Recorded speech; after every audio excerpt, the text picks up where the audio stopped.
Hello friends, आज की ताज़ा खबरों में आप सभी का स्वागत है। झारखंड की तमाम छोटी बड़ी खबर इस वीडियो में देखने को मिलेगी। सबसे पहले बड़ी खबर, जैक ने तैयार किया 5 सेट का मॉडल प्रश्न पत्र। एक बड़ी खबर की सीबीएसई की तरह ही जैक के स्टूडेंट्स को भी बोर्ड परीक्षा में नयापन देखने को मिलेगा। स्टूडेंट्स की परीक्षा की तैयारी अच्छी तरह से हो सके, इसके लिए जैक ने तैयारियां भी पूरी कर ली है। इस साल की परीक्षा बदले स्वरूप में ली जाएगी। इसके लिए बोर्ड में मॉडल क्वेश्चन पेपर तैयार किए गए हैं। मैट्रिक इंटर परीक्षा 2022 के प्रथम चरण को लेकर जैक ने एक साथ 5 सेट मॉडल प्रश्न पत्र तैयार किए हैं। इसके अलावा कक्षा 9वीं और 11वीं के बोर्ड परीक्षार्थियों के लिए 2 सेट प्रश्न पत्र तैयार किए गए हैं। मॉडल सेट प्रश्न पत्र जल्द ही वेबसाइट पर जारी कर दिए जाएंगे। साल 2022 में क्लास 9वीं से लेकर 12वीं तक की बोर्ड परीक्षा 2 चरणों में ली जाएगी और वहीं पहले चरण की परीक्षा दिसंबर में और दूसरे चरण की परीक्षा मार्च में लेने की तैयारी है। इसी के साथ ही अगली बड़ी खबर, मतदाता सूची पुनरीक्षण आज से। राज्य में मतदाता पुनरीक्षण का काम आज से शुरू हो रहा है। झारखंड के मुख्य निर्वाचन पदाधिकारी के रवि कुमार ने रविवार को दुमका पाकुड़ में जिला निर्वाचन पदाधिकारी और निर्वाचन निबंधन पदाधिकारी और सहायक निर्वाचन निबंधन पदाधिकारियों के साथ समीक्षा बैठक की है। उन्होंने मतदाता सूची विशेष संक्षिप्त पुनरीक्षण कार्यक्रम 2022 की तैयारियों की समीक्षा की है और उन्होंने कहा है कि मतदाता सूची विशेष संक्षिप्त पुनरीक्षण कार्यक्रम 2022 का व्यापक रूप से प्रचार प्रसार किया जाए। वहीं मापदंडों के अनुसार आवेदनों का वेरिफिकेशन सुनिश्चित करने का निर्देश दिया है। इसके साथ ही इधर कांग्रेस का आज से शुरू हो जाएगा सदस्यता अभियान। झारखंड प्रदेश कांग्रेस का सदस्यता अभियान कार्यक्रम आज से शुरू हो जाएगा। पुराना विधानसभा सभागार में दोपहर के 2 बजे कांग्रेस सदस्यता अभियान का शुभारंभ किया जाएगा और पार्टी ने 15 लाख नए सदस्य बनाने का इस साल लक्ष्य रखा है। इसी के साथ ही अगली बड़ी खबर, वेतन में अधिक राशि दी तो डीएससी से होगी वसूली। इधर राज्य के प्रारंभिक स्कूलों के शिक्षकों और कर्मचारियों को वेतन मद में अधिक राशि दी गई तो संबंधित जिले के जिला शिक्षा अधीक्षक से उस राशि की वसूली की जाएगी। इसके लिए स्कूली शिक्षा और साक्षरता विभाग ने सभी जिला शिक्षा अधीक्षकों को निर्देश जारी कर दिए हैं और कई जिलों में ऐसे मामले सामने आने के बाद प्राथमिक शिक्षा निदेशक किरण कुमार पासी ने ये निर्देश दिए हैं। इसी के साथ ही अगली बड़ी खबर, लॉकडाउन समाप्ति पर भी सभी कक्षा नहीं खुलना दुखद है। एक बड़ी खबर की झारखंड इंडिपेंडेंस स्कूल अलाउंस के केंद्रीय पदाधिकारियों की कल शाम ऑनलाइन बैठक हुई। बैठक में राज्य सरकार के द्वारा लॉकडाउन में दी गई छूट में विद्यालय को लेकर कोई निर्णय नहीं लेने पर चर्चा की गई है। पदाधिकारियों ने निचली कक्षाओं को खोलने के आदेश नहीं देने पर आक्रोश के साथ चिंता जताई है और सभी पदाधिकारियों ने तय किया है कि 14 नवंबर को रांची में केंद्रीय पदाधिकारियों की एक ऑफलाइन बैठक बुलाकर आंदोलन से संबंधित ठोस निर्णय लिए जाएंगे। इसी के साथ ही अगली बड़ी खबर, संसदीय कार्य प्रणाली सीखने आए युवा जनप्रतिनिधियों को सिखा गए सबक। इधर झारखंड विधानसभा के सेंट्रल हॉल में रविवार को आहूत छात्र संसद 2021 में जो नजारा देखने को मिला है वे आमतौर पर झारखंड विधानसभा के सत्रों में देखने को नहीं मिलता है। युवाओं ने सार्थक मुद्दों पर बहस की और ना कोई शोरगुल हुआ और ना ही हंगामा। संसदीय कार्य प्रणाली की जानकारी लेने आए युवा जनप्रतिनिधियों को बड़ा सबक सिखा गए हैं और विधानसभा अध्यक्ष रविंद्र नाथ महतो समेत अन्य वरिष्ठ नेताओं ने भी इसे स्वीकारा है। इसी के साथ ही अगली बड़ी खबर, राज्यपाल आज करेंगे विश्वविद्यालयों की समीक्षा। राज्यपाल रमेश बैस सोमवार को राजभवन में विभिन्न विश्वविद्यालयों में शैक्षणिक एवं प्रशासनिक गतिविधियों की समीक्षा करेंगे। बैठक में विश्वविद्यालयों एवं कॉलेजों में शिक्षकों और शिक्षकोत्तर कर्मियों की नियुक्ति प्रक्रिया की अध्ययन स्थिति की समीक्षा की जाएगी। साथ ही राज्यपाल विश्वविद्यालयों में चल रही ऑनलाइन ऑफलाइन कक्षाओं और परीक्षाओं आदि की स्थिति की भी जानकारी लेंगे। इसी के साथ ही अगली बड़ी खबर, कम टीकाकरण वाले 48 जिलों के डीएम के साथ प्रधानमंत्री नरेंद्र मोदी करेंगे बैठक। विदेश दौर से लौटते ही प्रधानमंत्री नरेंद्र मोदी देश में कोरोना टीकाकरण में पिछड़ने वाले जिलों के हालात की समीक्षा करेंगे। देश में 13 राज्यों के 48 जिले ऐसे हैं जिसमें कोरोना टीकाकरण की पहली डोज 50% तक नहीं पहुंच पाई है। प्रधानमंत्री बुधवार को इन जिलों के जिला अधिकारियों के साथ बैठक कर कम टीकाकरण के कारणों की समीक्षा करेंगे। वहीं बैठक में संबंधित राज्यों के मुख्यमंत्री भी मौजूद रहेंगे। स्वास्थ्य मंत्रालय के अनुसार कोरोना टीकाकरण में जो जिले पीछे छूट गए हैं उसमें झारखंड के 9 जिले शामिल है, जिसमें पाकुड़, साहेबगंज, गढ़वा, देवघर, पश्चिमी सिंहभूम, गिरिडीह, लातेहार, गोड्डा और गुमला भी शामिल है, जिसमें 50% से कम टीकाकरण हुआ है। इसी के साथ ही अगली बड़ी खबर, रिम्स में गरीबों की नहीं हो पाएगी निःशुल्क रेडियोलॉजी जांच। इधर रिम्स में फिर गरीब मरीजों के निःशुल्क जांच पर संकट गहराने लगा है।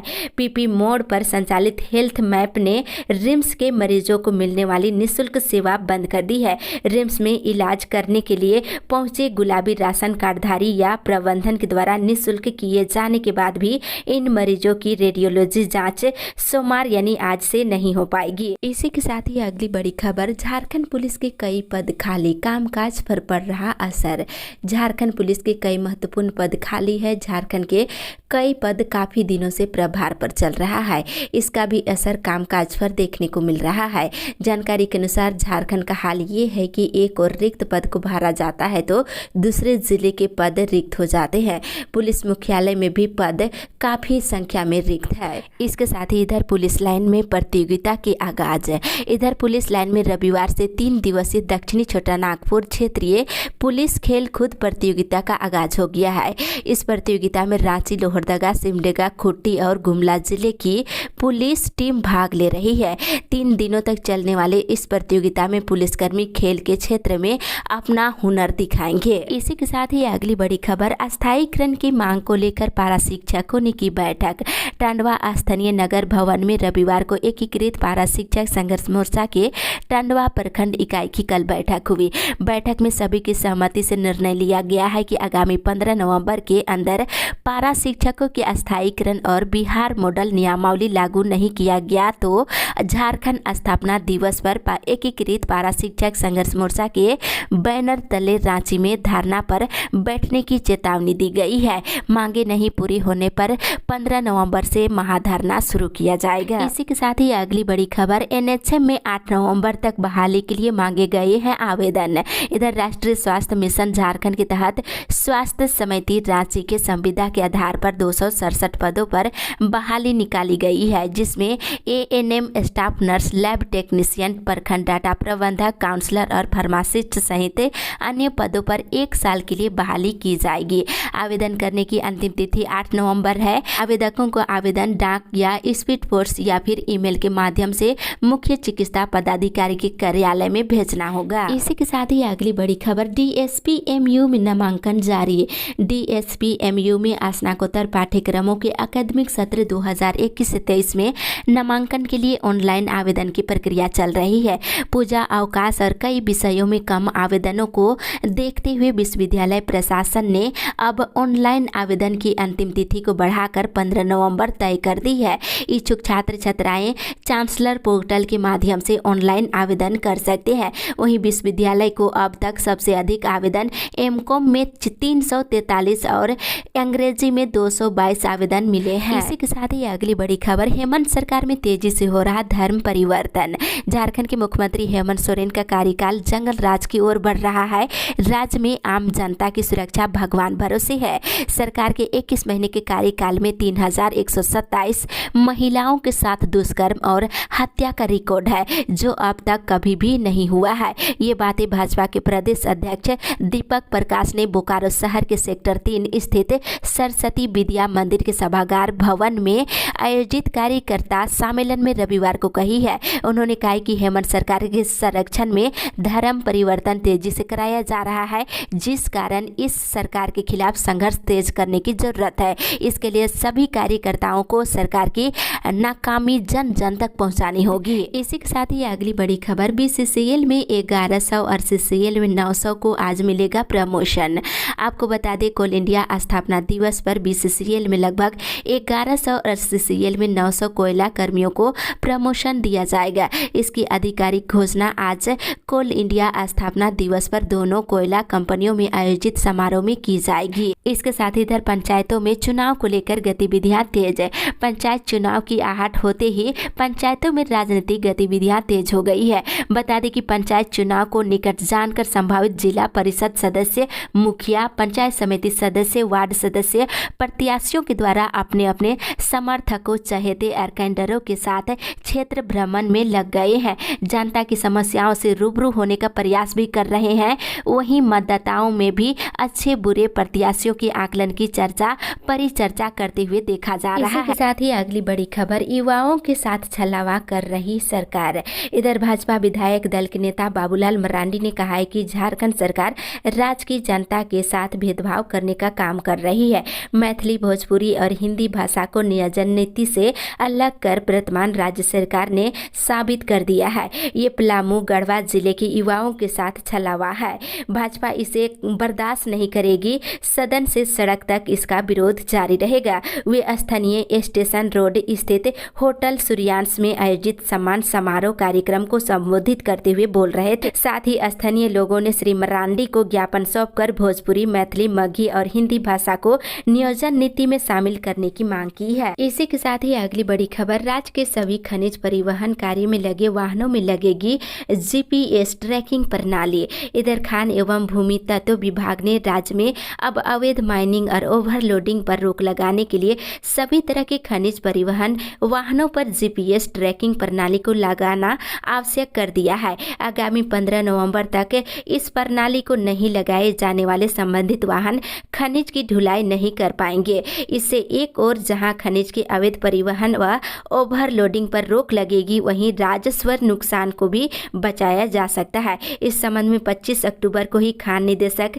राज्य के सभी खनन और सहायक खनन पदाधिकारियों को पत्र प्रेषित कर निर्देश दिया है। इसी के साथ ही अगली बड़ी खबर, पलामू एक्सप्रेस में बिना आरक्षण छठ तक कर सकते हैं यात्रा।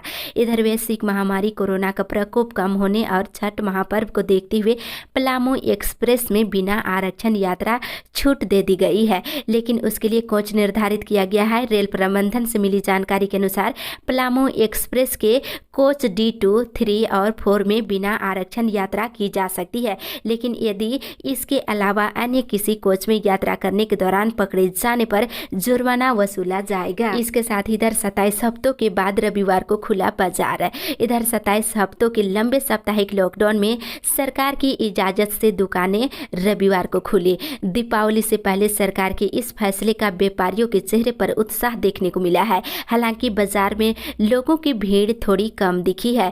ज्यादातर लोग जानकारी के अभाव में रविवार को बाजार नहीं पहुंच सके। वहीं दुकानदारों का कहना है कि बर्तन, ज्वेलरी, इलेक्ट्रॉनिक और पूजा आदि की दुकानों में अच्छी बिक्री हुई है। महीनों बाद रविवार को बाजार खुलने से दुकानदार और ग्राहक दोनों में खुशी देखने को मिला है। इसी के साथ ही अगली बड़ी खबर, दैनिक वेतन भोगी करेंगे GM कार्यालय का घेराव। झारखंड विद्युत सप्लाई तकनीकी श्रमिक की धनबाद एरिया बोर्ड की कल बैठक हुई। बता दें, इसमें हटाए गए दैनिक वेतन भोगी कर्मियों को वापस लेने और बकाया एरियर भुगतान करने और बोनस ग्रेजुएटी मिलने सहित अन्य बिंदुओं पर कल चर्चा की गई है। वहीं अध्यक्ष ने कहा है कि विभाग मांगों पर पहल नहीं करते हैं तो धनबाद स्थित GM कार्यालय का घेराव करेंगे। इसी के साथ ही अगली बड़ी खबर, रांची लखनऊ के लिए 2 से चलाई जाएगी स्पेशल ट्रेन। यात्रियों की अतिरिक्त भीड़ को देखते हुए रांची लखनऊ रांची के बीच एक ट्रिप फेस्टिवल स्पेशल ट्रेन चलाई जाएगी। Ranchi Lucknow festival special train कल से रांची से प्रस्थान करेगी।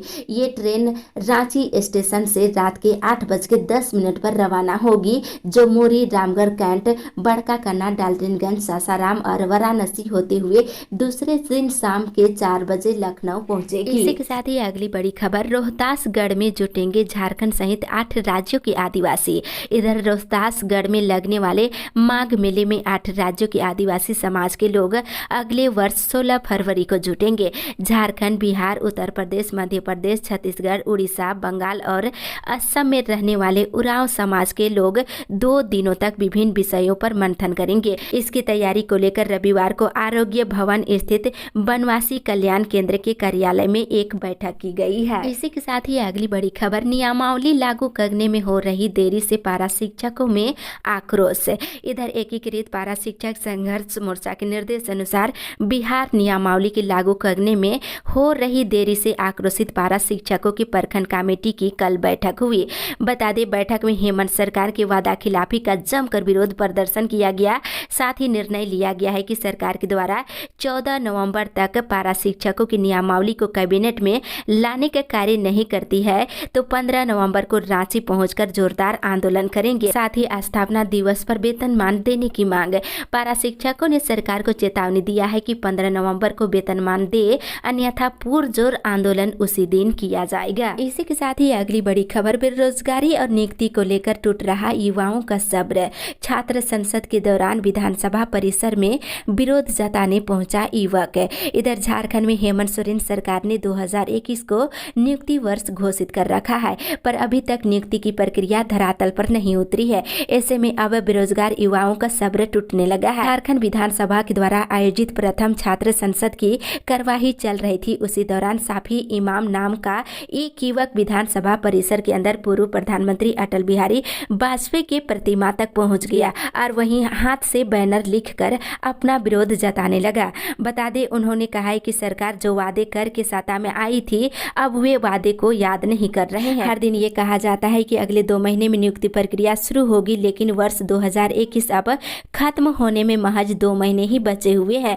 सरकार रोजगार और नौकरी के मुद्दे में युवाओं को बरगला रही है। इसी के साथ ही अगली बड़ी खबर, कर्मचारी विरोधी नीतियों के खिलाफ किया जाएगा प्रदर्शन। इधर पेयजल स्वच्छता विभाग में काम कर रहे अनुबंध कर्मियों ने शनिवार को काला बिला लगाकर सरकार की कर्मचारी विरोधी नीतियों के खिलाफ विरोध प्रदर्शन किए हैं।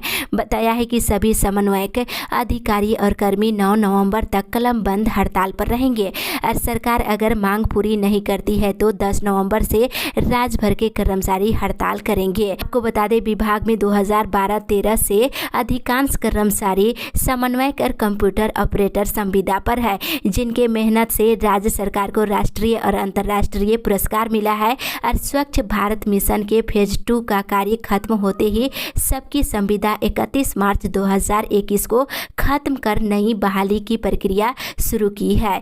तब से सभी को 3-3 महीने का एक्सटेंशन दिया जा रहा है। इसी के साथ ही अगली बड़ी खबर, 75% स्थानीय विस्थापित बेरोजगारों को देना होगा रोजगार।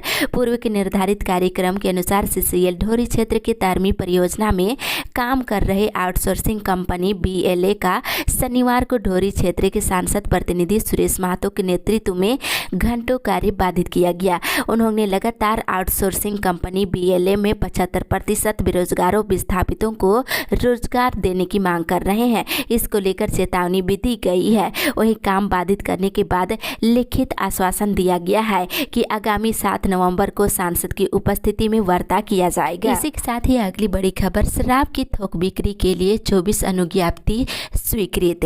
इधर झारखंड में शराब की थोक बिक्री के लिए अब तक 24 लाइसेंस जारी किया गया है। हालांकि पिछले 2 महीने से शराब की थोक बिक्री के लिए लाइसेंस जारी नहीं किया जा रहा है। इससे कई आवेदकों के आवेदन विभाग में ही पड़े हुए हैं। मामला निष्पादित नहीं हो रहा है। ऐसा विभाग के उस निर्णय से हो रहा है जिसमें ये कहा गया है कि लाइसेंस जारी करने के मामले में झारखंड हाई कोर्ट में दायर याचिका में जो आदेश पारित होगा उसी के बाद ही नए लाइसेंस जारी करने पर निर्णय लिया जाएगा। इसी के साथ ही अगली बड़ी खबर, बिजली चोरी करने वाले उपभोक्ताओं पर लगेगा लगाम। इधर झारखंड बिजली वितरण निगम लिमिटेड JBVNL बिजली चोरी करने वाले उपभोक्ताओं पर लगाम लगाने की तैयारी में है। इसके लिए JBVNL विशेष प्रोजेक्ट के तहत काम कर रहा है। अब इस प्रोजेक्ट में JBVNL केंद्र सरकार के साथ मिलकर काम करेंगे। इसके लिए केंद्र सरकार की सहमति भी ली गई है। इससे उन उपभोक्ताओं को सतर्क रहने की जरूरत है जो बिजली चोरी करते हैं।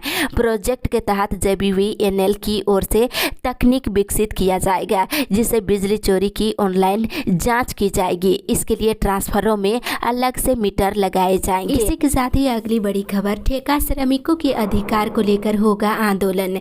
गोमिया प्रखंड के लालपनिया स्थित लुगुबुरु घंटाबाड़ी के प्रांगण में रविवार को झारखंड जनरल मजदूर यूनियन की बैठक हुई। बैठक में तेनुघाट थर्मल पावर स्टेशन में काम कर रहे ब्रेक मेंटेनेंस के ठेका श्रमिकों के शोषण के खिलाफ आंदोलन का निर्णय हुआ है। यूनियन के सचिव सुरेंद्र प्रसाद यादव ने कहा है कि ठेका श्रमिकों का शोषण नहीं होने दिया जाएगा। ब्रेक मेंटेनेंस ठेका श्रमिकों के व्यक्तिगत परिचय पत्र, न्यूनतम मजदूरी का भुगतान, बोनस और PF सहित अन्य सवालों पर प्रबंधन के खिलाफ चरणबद्ध आंदोलन किया जाएगा।